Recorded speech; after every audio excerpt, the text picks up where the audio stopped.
Bite तो हम लोग देते हैं। जो आम जनता का मुद्दा होता है शिक्षा, स्वास्थ्य, बेरोजगारी, सिंचाई, भ्रष्टाचार पे तो देते ही हैं। लेकिन आज मैं क्या बोलूं, इस देश में, इस बिहार में, इस देश के भविष्य निर्माताओं को भूख हड़ताल पे बैठना पड़े तो मुझे लगता है इससे शर्म की बात कुछ नहीं हो सकता। अपनी काम के लिए सीएल लेके कार्यालयों का चक्कर मारना पड़ता है। जो जिला शिक्षा पदाधिकारी है का जो ऑफिस है वहाँ पूरा लूट खसोट है। सेलेक्ट 24 न्यूज में आपका स्वागत है। मैं हूं मोहम्मद सादिक। अभी मैं मौजूद हूं सीवान के अंबेडकर पार्क में और आप देख रहे हैं हमारे सामने देश के वो सूत्रधार हैं जिनकी बदौलत देश की दिशा और दशा दोनों बदलती है। मेरी मुराद जो है वो शिक्षकों से है और इस वक्त शिक्षक भूख हड़ताल पर जाएंगे, शुरू करने जा रहे हैं भूख हड़ताल। और भूख हड़ताल क्यों कर रहे हैं, क्या इसके पीछे की वजह है, हमारे साथ राकेश जी मौजूद हैं, उनसे बातचीत करेंगे और जानने की कोशिश करेंगे। सर, एक बार फिर से भूख हड़ताल पर क्या वजह है? हमारी समस्याएं जस की तस हैं।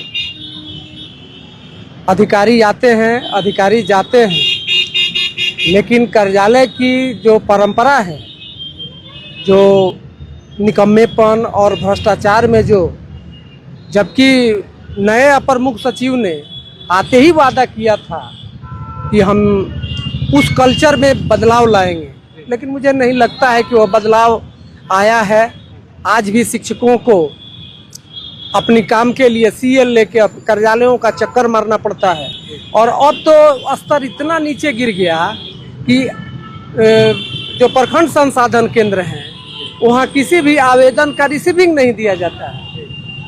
हम मजबूर हैं कि हम 6 महीना पहले अगर कोई आवेदन दिए अपने बकाये के भुगतान के लिए तो हम दावा नहीं कर सकते हैं कि हमने 6 महीना पहले उस कार्यालय को दिया था। प्राप्ति रसीद तो मिलता नहीं है।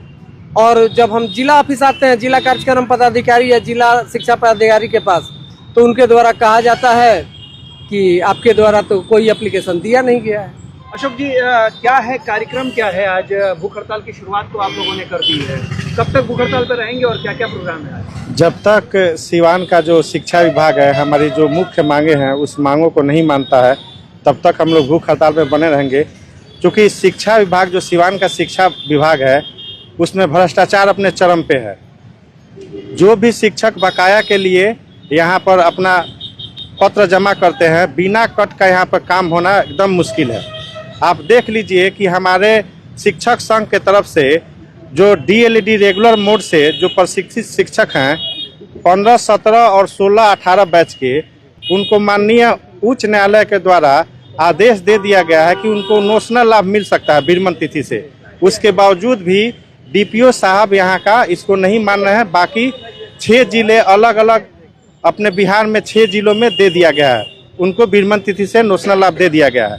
और हम बात करें कि जो ईपीएफ का मामला है, ईपीएफ में तो घोर यहाँ पर धांधली चल रही है। लगभग 13,000 शिक्षकों का जो ईपीएफ का खाता है उसमें किसी का 9 महीने, किसी का 10 महीने, किसी का 20 महीने, यहाँ तक तो हद है कि बहुत सारे शिक्षकों का अभी तक ईपीएफ खाता भी नहीं खुला है और उनका पैसा कट रहा है। ये तो सुनने में आश्चर्यजनक लग रहा है कि किसी का खाता खुला ही नहीं हो और बैंक में पैसा जमा हो रहा है। भाई, पैसा जा कहाँ रहा है? ये बीआरसी स्तर से लेकर और यहाँ पर जो कार्यक्रम पदाधिकारी और शिक्षा विभाग का जो जिला शिक्षा पदाधिकारी है का जो ऑफिस है वहाँ पूरा लूट खसोट है। उसी लूट खसोट को न्यूनतम करने के लिए कम से कम शिक्षक परेशान हो, उसके लिए आज हम लोग अनिश्चितकालीन भूख हड़ताल रखे हुए। राजद के जिला अध्यक्ष विपिन कुशवाहा भी पहुंच चुके हैं। मेरे शब्द नहीं है मेरे पास बोलने का। मैं आपके कैमरे पे क्या बाइट दूं? बाइट तो हम लोग देते हैं।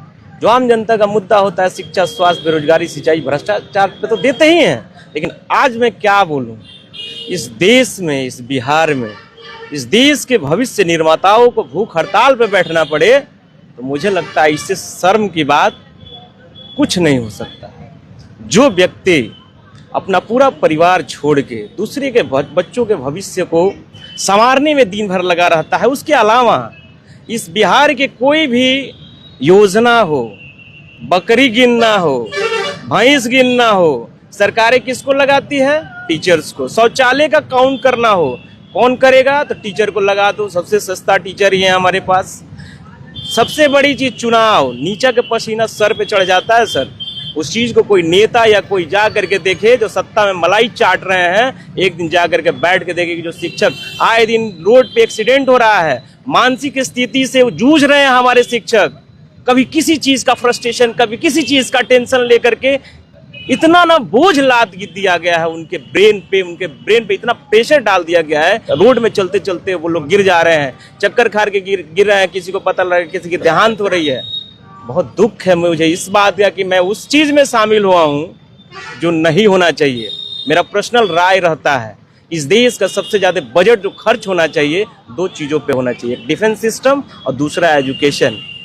जहाँ तक आज का ये भूख हड़ताल हम लोगों ने जो शुरू किया है, ये सिवान जिला के भ्रष्टाचारी जितने भी पदाधिकारी बैठे हुए हमारे महकमे में, जो शिक्षकों को बारी बारी से बुला करके एक्चुअल दोहन का कार्य कर रहे हैं, उस पर पूर्ण विराम लगाने के लिए हम लोग आए हैं। और जहाँ तक सवाल है शिक्षकों का, आपको मालूम होगा कि छुट्टियां हमारी चालू हो गई है, बहुत सारे शिक्षक टूट कर काम करते हैं और यही समय होता है उनका एक योजना के तौर पे कि वो पारिवारिक अपने गतिविधियों में ध्यान दें, अपने परिवार में समय दें। लेकिन इस कड़कती धूप में सिवान की अंबेडकर चौक पे हमारे सारे शिक्षक जो दोहन के शिकार हुए हैं, इस सिस्टम के शिकार हुए हैं, आज आपके सामने बाइट देने पर उतारू हैं और इस सिस्टम के विरुद्ध आवाज़ उठाने को आए हैं। जहाँ तक सवाल है, तो जहाँ तक हमारे अध्यक्ष महोदय ने पहले जिन मुद्दाओं को गिनाया है एक एक करके, सारे मुद्दाओं में भ्रष्टाचार 100% लिप्त है और कोई अंकुश नहीं। सबसे ताज्जुब की बात यह है कि हमारे महोदयों को ये पता तक नहीं है कि हमारे शिक्षक कहाँ किस पोस्ट पर हैं और कितने हैं। अब बताइए, प्राधिकार से सूची मांगी जा रही है कि प्रखंडवार सूची दिया जाए कि आपके प्रखंडा अंतर्गत कितने अपलीय प्राधिकार के शिक्षक जो हैं वो कार्यरत हैं। बड़ी शर्म की बात है। इसके पहले आपने जाना होगा कि सरकार द्वारा सर्टिफिकेट जांच कराई गई, उसके बाद नए नियमावली के अंतर्गत सारे शिक्षकों की सूची ई शिक्षा कोष पर लोड है, जिसमें वर्णित है। कहीं सवाल ही नहीं उठता कि कितने शिक्षक किस वर्ग के हैं। ये तो सरासर दोहन की प्रक्रिया चलाई गई है और चलाने के क्रम में शिक्षकों को प्रताड़ित किया जा रहा है। तो आइए, भूख हड़ताल की शुरुआत हो चुकी है, माल्यार्पण से इसकी शुरुआत होने जा रही है। डॉक्टर बाबा साहेब भीमराव अंबेडकर के प्रतिमा पर माल्यार्पण किया जाएगा और यहीं से इस आंदोलन की शुरुआत हो रही है। ये लाइव तस्वीरें हम आपको दिखा रहे हैं। सिवान के अंबेडकर पार्क में इस वक्त हम मौजूद हैं और सिवान के अंबेडकर पार्क से ये लाइव तस्वीरें हम आपको दिखा रहे हैं। आप देख सकते हैं ये तमाम शिक्षक हैं जो इस वक्त अंबेडकर पार्क में पहुंचे हुए हैं। बाबा साहेब भीमराव अंबेडकर जो संविधान के रचयिता हैं, उनके मूर्ति पर माल्यार्पण करेंगे और उसके बाद इसी अंबेडकर पार्क में भूख हड़ताल पर बैठ जाएंगे।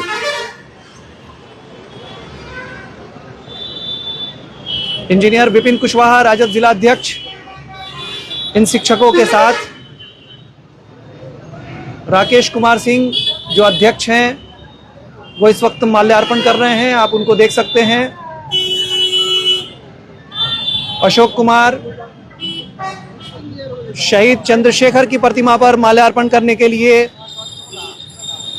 शिक्षकों की टीम जो है वो आगे बढ़ चुकी है। साथ ही साथ जिला अध्यक्ष राजद के इंजीनियर विपिन कुशवाहा भी मौजूद हैं और उन्होंने कहा है कि इन शिक्षकों की इस भूख हड़ताल में वो अपना महत्वपूर्ण योगदान देंगे, अपनी बातों को अपने वरीय नेताओं तक पहुंचाने का काम करेंगे। स्वर्गीय दरोगा प्रसाद के मूर्तियों पर माल्यार्पण करने के लिए शिक्षक इस वक्त धीरे धीरे आगे बढ़ रहे हैं। माल्यार्पण करने के साथ ही इसकी शुरुआत हो चुकी है। डॉक्टर राजेंद्र प्रसाद की प्रतिमा पर माल्यार्पण करने के लिए पहुंचे हुए हैं ये तमाम शिक्षक। महापुरुषों के प्रतिमाओं पर माल्यार्पण करेंगे और उसके बाद से भूख हड़ताल जो अंबेडकर पार्क में जिस जगह को बनाया गया है, जहां टेंट लगाया गया, वहां पर ये शिक्षक बैठ जाएंगे। दमा, फेफड़ा कैंसर, टीबी आदि से है परेशान तो Iman TB, chest care and heart care clinic है मरीजों के लिए एक बेहतर समाधान। संपर्क करें डॉक्टर आजाद आलम से, centre point, Chakia road, Siwan. अब आपके शहर सिवान के लक्ष्मीपुर में भरपूर सुविधाओं के साथ hotel select and marriage hall. आपको बता दें 20 अक्टूबर से भारी डिस्काउंट के साथ बुकिंग शुरू है। इसमें आपको मिलेगा फुल्ली एयर कंडीशन, साथ ही बुकिंग के साथ टेंट का सारा सामान जैसे बर्तन और चूल्हा बिल्कुल फ्री। जल्द ही किसी कार्यक्रम को अच्छे वातावरण में करने के लिए बुक करें hotel select and marriage hall. हमारा पता है लक्ष्मीपुर, सिसवन ढाला, सिवान। हमारा संपर्क नंबर है 8797327330। एक बार जरूर पहुंचे और इस भारी डिस्काउंट का लाभ जरूर उठाएं। लेकिन जिस तरीके से गर्मी है और जिस हिसाब से ये भूख हड़ताल पर हैं, इनके जान जोखिम में है। अब देखना यह होगा कि सत्ताधारी पार्टी जो है क्या सूद लेती है और इन्हें क्या उचित कार्रवाई करके इन्हें आश्वस्त करती है ताकि इनका भूख हड़ताल जो है वो समाप्त हो जाए। फिर मिलते हैं किसी नए अपडेट्स के साथ, तब तक हमारी पूरी टीम को दीजिए इजाजत और देखते रहिए Select24 न्यूज़। हमारे यूट्यूब चैनल को सब्सक्राइब, लाइक, शेयर जरूर करें। साथ ही हमारे फेसबुक पेज को भी लाइक, शेयर, कमेंट करना ना भूलें और हमारे वेबसाइट www.select24news.in पर विजिट जरूर करें। धन्यवाद।